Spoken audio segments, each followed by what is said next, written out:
This is Dane from Script Routine. We're going to do a crash course on level design with Mega Man 9. Level design combines a stage's layout and enemy placement to challenge a game's mechanics. Great action games have layers of complexity built in for skilled players, and at high levels, Mega Man 9 turns its obstacle courses into tightly choreographed dances, smartly expanding on simple ideas straight through to the boss at the end. Let's check one out. Mega Man's classic Robot Master screen gives players control over the order they fight the bosses. Each master is designed around a central theme, and their levels are composed of unique elements used by the boss itself. Since defeating a boss gives you a weapon another's weak to, every game is one that's easily defeated with the default Buster Shot. In Mega Man 9, that's Galaxy Man. With his UFO appearance, Galaxy Man smartly hints at the challenges that await you in his space station with a view of the moon. Your early encounter with the Adamski UFO Armada shows that a game comes to life when the player trips invisible triggers placed in the level. Entering a helmeted Metal's radius has it attack, but a well-timed shot easily eliminates it. Since each enemy has a simple behavior, the challenge comes in how they're combined, and learning their timing is the first step in mastering each level's dance. To vary up the level from there, the designers introduce teleporters that launch you into the air, allowing you to defy physics itself. By now you're cruising, then this happens. A Bunby drops from the sky and whisks you off your feet.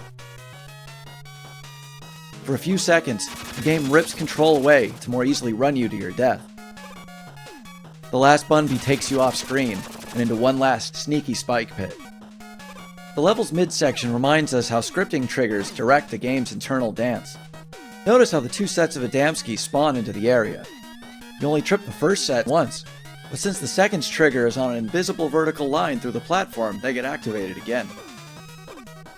The area after the second teleporter scene takes the scripting direction further. There's been plenty of proof that the game is tightly directed, but these three next screens show how combining different enemies add to a level's flow. Since enemies spawn the same way every time they're triggered, there's a defined rhythm of action and rest. While the level itself is simple, its enemies have a clockwork timing that lets you weave beautifully between them. Learning the dance is incredibly satisfying. So of course, it's the perfect time to catch you off guard again.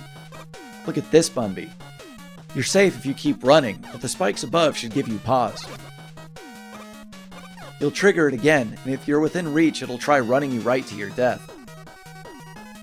It's a cunning way to punish those who haven't been paying attention to the game's warnings. The level ends with one final teleporter maze to test your ability to think on your feet, as falling into the wrong one can launch you into a UFO above. If you've mastered the level and its 6 enemy types, 2.5 minutes after you enter it, you'll face the space station's big boss, Galaxy Man. Like the smaller Adamski UFOs, the Robot Master blitzes you, then jumps up and shoots his black hole bomb. It homes in and sucks everything around it, letting him teleport in to hurt anything caught in the gravity well below. These 3 simple moves comprise Galaxy Man's entire attack sequence. Every boss has a similarly small pattern of moves, and since each one has a tight animation, they can use them in quick succession. Their speed and tight movement is why they're so difficult, but once you learn their pattern, they're like any other enemy with more health. It's important for a game like Mega Man to vary up its bosses, so each gives the player a new challenge.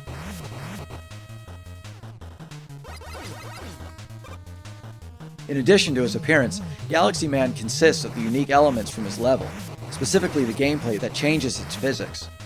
Both propeller-headed Bunbys and teleporters amplify your base movements while taking away your control over them, and Galaxy Man's gravity bomb similarly messes with your movement. The way a boss directly uses ideas from its level reinforces its ownership over it, nicely tying the two together. This means conquering one allows you to get easy victory over the other. Speedrunners have been dissecting these games to max out their scores since the first was released in arcades, so Mega Man 9's in-game achievements wisely reward players for mastering its intricacies.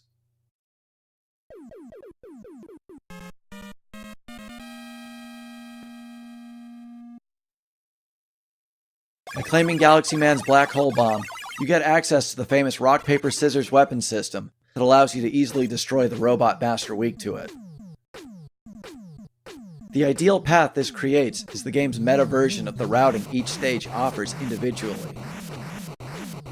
Through smart level layout and well-placed enemies, Mega Man 9 creates a tight, beautiful performance at every level. You just gotta learn how to move to it. Thanks for watching.